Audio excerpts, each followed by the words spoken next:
小伙要去陕北插队，临走前来牛棚看望还在隔离审查的副军长父亲。陕北是个好地方啊，虽然贫穷，那这人好，淳朴善良，交朋友能掏出心来。父亲中山岳42年在陕北驻扎过，对那的人民印象非常好。可小伙却不关心这个，他现在更关心的是父亲的案子什么时候能平反。于是钟跃民试探性的给父亲说了袁军父亲被放出来的事儿，没想父亲对此毫不意外。他本来就没什么事儿，38年的干部，从参军起就没有脱离过队伍。说他想叛变的话，他连机会都没有；说他是叛徒，纯粹是瞎胡闹。可您的问题什么时候才能搞清楚？因为父亲的原因，钟跃民在一些事上总是受到政治歧视。学校征兵，他连入伍体检的资格都没有。而袁军原本也跟他们去陕北插队，结果父亲刚一平反，就成功走了后门参了军，这让钟跃民的内心很是不平衡。但父亲中山岳对此也没有办法，他的情况可不一样。当年他们西路军从甘肃靖远西渡黄河，执行宁夏战役计划，结果在河西走廊陷入重围，部队被打散了，战友们大部分战死，一小部分被俘，而他则是少数突围成功的人。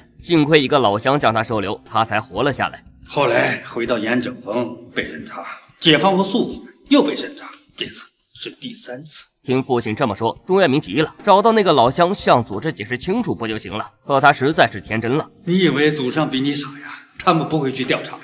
老乡早就找不到了，抗战的时候整个村子被烧光，恐怕人早就不在了。